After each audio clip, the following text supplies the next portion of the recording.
हाथ में फ्रैक्चर होने के बावजूद भाला फेंकने उतरे नीरज चोपड़ा। डायमंड लीग के फाइनल में 1 सेंटीमीटर से दूसरे स्थान पर रहने के बाद किया उन्होंने ये खुलासा। डायमंड लीग के फाइनल में 1 सेंटीमीटर से दूसरे स्थान पर रहने वाले नीरज चोपड़ा ने खुलासा किया कि उनके बाएं हाथ के चौथे मेटाकार्पल में फ्रैक्चर हो गया था। 2022 के डायमंड लीग विजेता और गत उप विजेता नीरज इस चोट के बावजूद फाइनल में खेलने उतरे थे।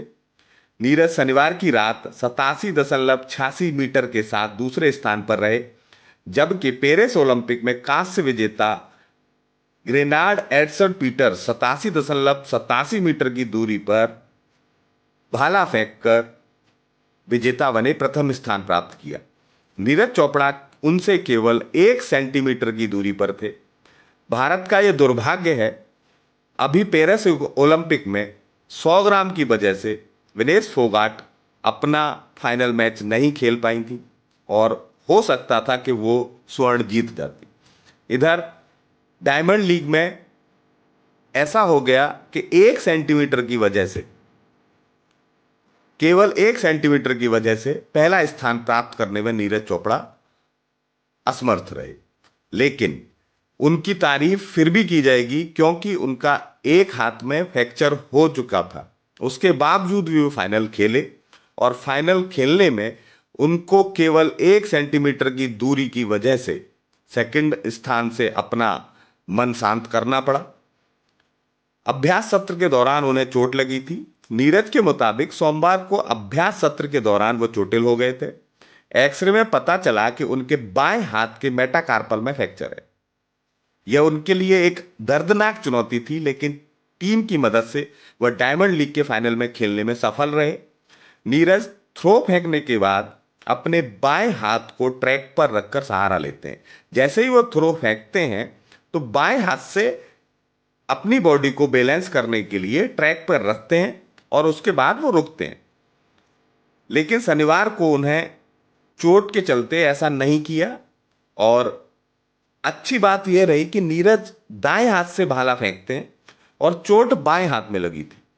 भाला फेंकने में उन्हें इसलिए समस्या नहीं हुई क्योंकि उनके फ्रैक्चर होने के बावजूद उन्होंने भाला फेंका।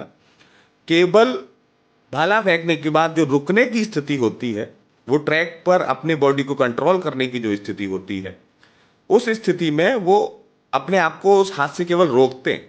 लेकिन उस समय उन्होंने भाला फेंकने के बाद उनके दिमाग में शायद यही रहा होगा कि मैं आगे जाके रुकूंगा कैसे, वो फ्रैक्चर बढ़ ना जाए अगर मैंने हाथ जमीन पे टेक दिया तो केवल 1 सेंटीमीटर से दूर रह गए और उन्होंने बहुत अच्छा प्रदर्शन किया।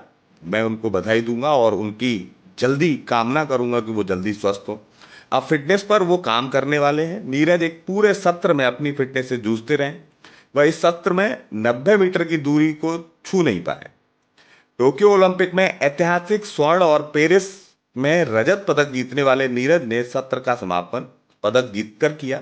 नीरज कहते हैं कि सत्र के समापन पर अगर वह पीछे मुड़कर देखें तो उन्होंने सुधार, असफलताओं और मानसिकता के बारे में बहुत काफी कुछ सीखा है।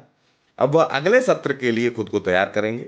नीरज ने अगले वर्ष 13 से 21 सितंबर को होने वाली विश्व चैंपियनशिप के लिए क्वालिफाई कर लिया है। और नीरज चोपड़ा एक ऐसे खिलाड़ी हैं जो लगातार जीतते हुए आ रहे हैं और उन्होंने ये सिद्ध कर दिया है कि चोटिल होने के बाद भी कैसा जीता जाता है।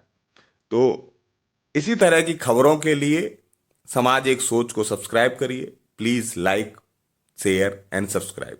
धन्यवाद।